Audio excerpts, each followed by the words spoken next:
Inselmulkom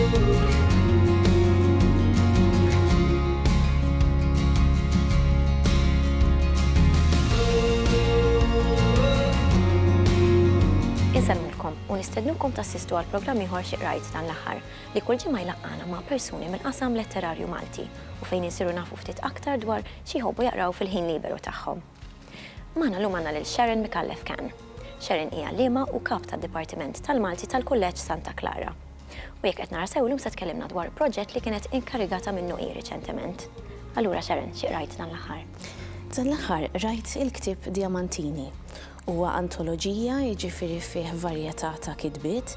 Dan huwa frott proġett li sar mit-tfal. Fil-fatt għalhekk semmejnieh mit-tfal għat-tfal b'awsallet il-kliem. Għaliex ovvjament dan li ġerra s-sena li għaddiet konna involuti fi proġett l-iskola fejn stedinna 23 awtur u kantawtur u flimkien mal-għalliema u mal-istudenti tal-iskola tagħna ħadmu sabiex joħolqu stejjer, poeżiji, novelli illi l-kol flimkien qegħdin miġburin f'dan il-ktieb. Barra minn hekk il-ktieb apparti li huwa illivellat, jiġifieri għandu kodiċi hawnhekk fil-ġnub biex hu jindirizza u jiffaċilita wkoll il-qarrej. Pereżempju għandek l-ewwel taqsima hija kollha kitbiet bis-sinjal aħmar biex jindika li huma l-ewwel u għat-tieni sena tas-sekundarja. U jibqgħu sejrin hekk, jiġifieri huwa ktieb li nħeġġeġ il-kull min qed jismana biex jaqrah. Għaliex bħal kull antoloġija li teżisti, l-uniċità tiegħu qiegħda għal fatt li għandu l-varjetà. Għandu stejjer li jitrattaw temi differenti fuq l-annimali, fuq l-immigrazzjoni, fuq il-fantasija u apparti l-kitbiet tal-istudenti jew ukoll il-kitbiet tal-għalliema tal-Malti wkoll u ta' dawn it-23 awtur u kantawtur. U l-proċess kif kien biex għattu dan il-ktieb kollu flimkien? Kien proċess li t-tfal editjaw kitbietom flimkien ma' dawn l-awturi u mbagħad intiseġ kollox flimkien.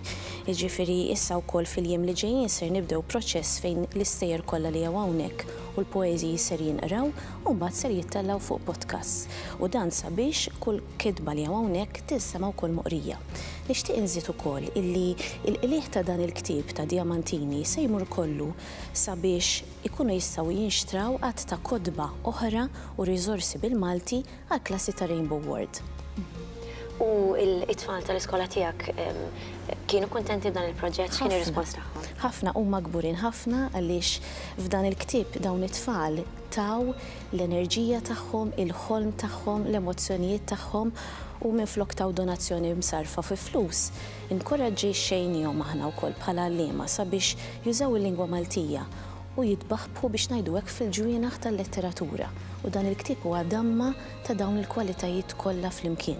U għalhekk semmejnieh Djamantini għaliex jiġbor fih faċċati differenti u xi ħaġa sabiħa li għandu kulħadd ġo fih, il-letteratura. Ekku, u l-idea minn fejn ġiet? L-idea niżġiet propjament meta s-sena li għaddiet bħala skola rbaħna l-Premju Frans Sammut. Aħna l-flus mirbuħa xtaqna li nużawhom biex aħna nagħtu kontribut lis-soċjetà.